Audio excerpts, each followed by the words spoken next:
Hello friends, welcome to bonafide ज्ञान।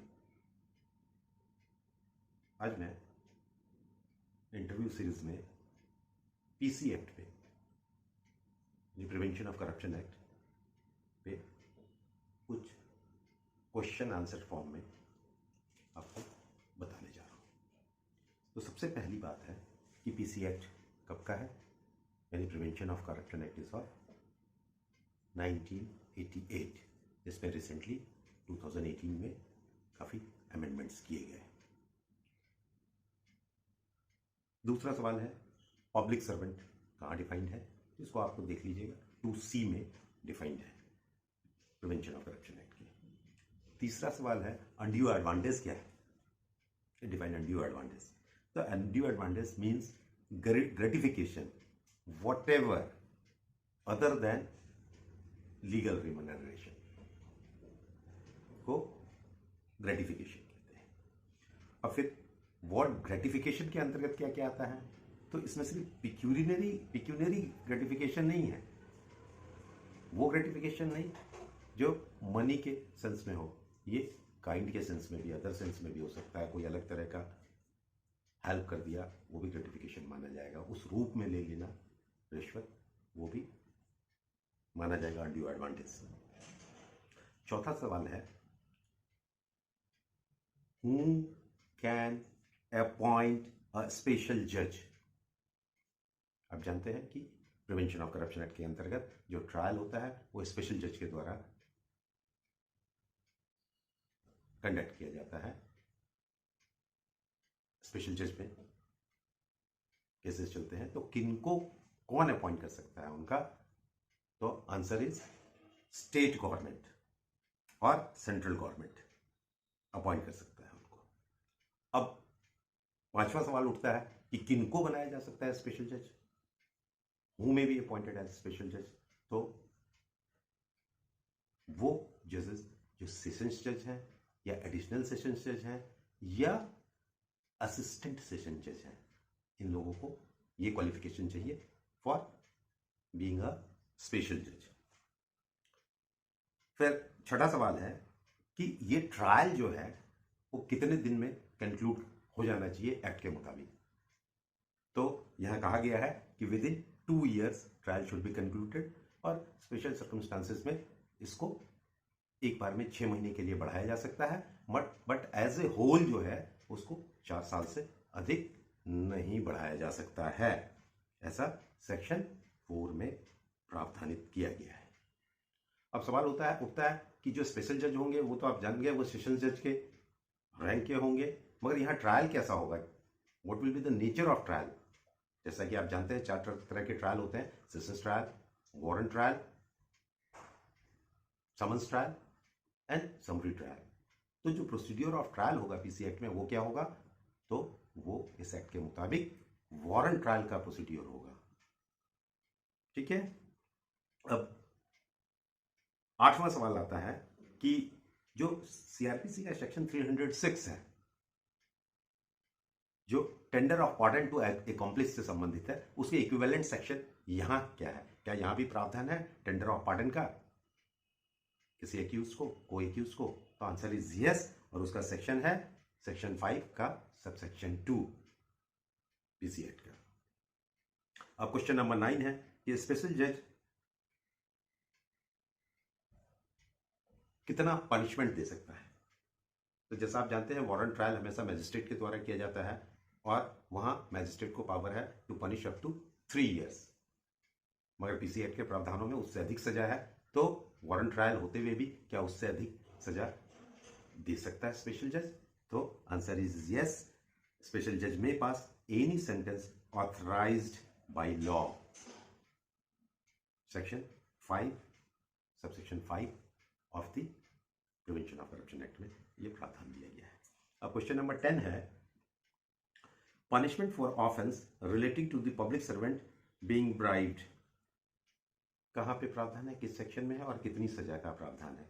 तो बहुत याद रखने के लिए आप लोगों के लिए, ये जो सजा है ये 3 साल से लेके 7 साल तक की सजा दे सकते हैं, यानी मिनिमम 3 years विच में एक्सटेंड अप टू 7 years, और ऐसा section 7 KP of the PC act में दिया गया है पनिशमेंट।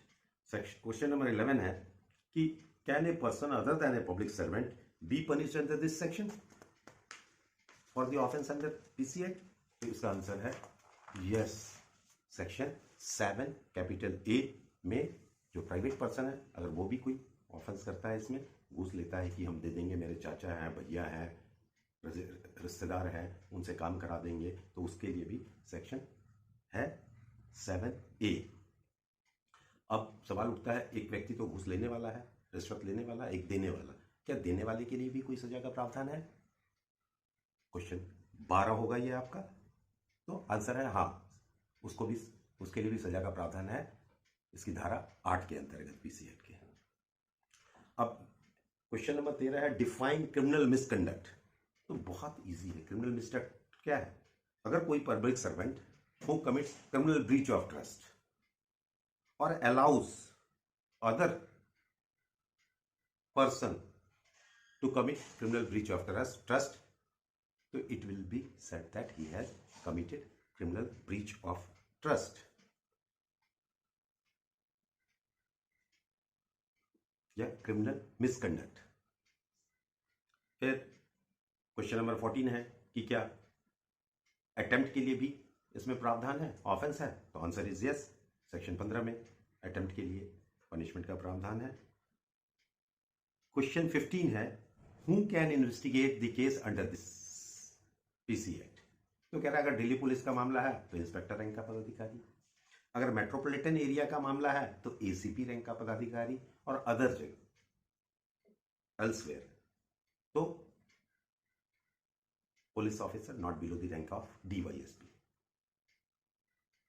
ठीक है, जैसे बिहार में डीवाईएसपी के नीचे नहीं, मगर फिर उसमें प्रोवाइडेड दैट कहा गया है कि अगर सरकार चाहे तो इंस्पेक्टर रैंक तक वाले को भी इन्वेस्टिगेशन के लिए ऑथराइज कर सकती है, जैसा बिहार में भी ऐसा प्रावधान है। फिर क्वेश्चन नंबर 16 है कैन एनी इंक्वायरी और investigation be made against a public servant for an offence relatable to recommendation made or decision taken by him without the previous approval of the government? क्या किसी व्यक्ति ने कोई आदेश दिया है जो जिस पे लगता है कि यह आदेश इसने गलत ढंग से दिया है, रिश्वत लेके दिया है, तो क्या उसकी इंक्वायरी की जा सकती है बिना गवर्नमेंट के अप्रूवल के? Answer is no. उनको गवर्नमेंट से पहले अप्रूवल लेना होगा, तब उसकी इंक्वायरी स्टार्ट कर सकते हैं। ऐसा सेक्शन 17 कैपिटल ए में प्रावधान दिया गया है। क्वेश्चन नंबर 17 है कि प्रोसिक्यूशन चलाने के लिए क्या प्रीवियस सैंक्शन की जरूरत है? तो सेक्शन 19 कहता है कि बिना प्रोसिक्यूशन सैंक्शन के कॉग्निजेंस ही नहीं लिया जाएगा, उसके संज्ञान ही नहीं लिया जाएगा।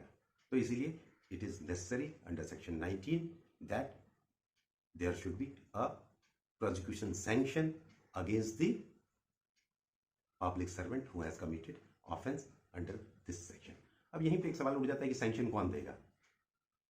किसी पब्लिक सर्वेंट के खिलाफ अगर सैंक्शन की आवश्यकता है तो who is authorise to give sanction? तो वेरी इजी, द पर्सन या the authority who can remove that public servant from his job, service, जो उसको सर्विस से हटाने का अधिकार रखता है, वही व्यक्ति उसके खिलाफ सैंक्शन, प्रोसिक्यूशन सैंक्शन देने के लिए भी ऑथराइज्ड होगा। ठीक है। क्वेश्चन नंबर 18 है what is the presumption where public servant accepts any undue advantage and it is recovered from his possession? तो यहां सेक्शन 20 पीसी एक्ट के मुताबिक वो उसके अगेंस्ट है। It will be presumed that he has accepted a illegal gratification या undue advantage या bribe. अब now the burden will lie on that public servant that it was not the amount of bribe. अब उस पर है burden साबित करे कि वो किस तरह का पैसा है, अगर उसका नहीं है तो, रिश्वत का नहीं है तो। क्वेश्चन नंबर 19 है can the offence punishable under other laws like IPC etc be tried with the offenses under Prevention of Corruption Act? क्या प्रिवेंशन ऑफ करप्शन एक्ट के अंतर्गत अगर कोई ऑफेंस का ट्रायल चल रहा है और उसके साथ आईपीसी या किसी और एक्ट का भी ऑफेंस है तो दोनों का ट्रायल साथ चल सकता है? Answer is yes. ऐसा section 28 of the prevention of corruption act में लिखा है। अब लास्टली एक चीज और बता दूं, कुछ एक जजमेंट्स है उसको देख लीजिएगा। जैसे एक सुरेंद्र कुमार अंतिल वर्सेस सीबीआई का है, उसको देख लीजिएगा। ये बेल के प्रोविजंस पे है। ये Arnesh Kumar versus state of Bihar में जैसा आया था अरेस्टिंग से संबंधित प्रोविजंस पे, उसी से संबंधित इसमें भी दिया गया है। उसको देख लेंगे तो आपके काम आ सकता है। एक दो सवाल और उठता है कि क्या किसी व्यक्ति पे डिपार्टमेंटल प्रोसीडिंग चली सेम मैटर को लेके और वहां उसको बरी कर दिया गया, एक्सोनरेट कर दिया गया और क्रिमिनल केस पेंडिंग है, तो क्या क्रिमिनल केस चलेगा कि वो भी खत्म हो जाएगा? इधर रिसेंटली सुप्रीम कोर्ट ने एक जजमेंट दे दिया। उन्होंने कह दिया कि अगर डिपार्टमेंट प्रोसीडिंग में वो बरी हो गया है तो उसके ऊपर क्रिमिनल प्रोसीडिंग भी नहीं चलेगा। मगर इसके एडवर्स भी कुछ जजमेंट्स हैं जो पहले के हैं कि कहता है कि नहीं, जो अगर क्रिमिनल प्रोसीडिंग में वो बरी भी हो गया है तब भी it will not effect the criminal proceeding. तो इस लाइट में भी थोड़ा आपको देख लेना है, हो सकता है इस पर सवाल पूछ दिया जाए। That's all. Thank you for watching. Like, subscribe और शेयर करना ना भूलें और best of luck for the interview. Thank you.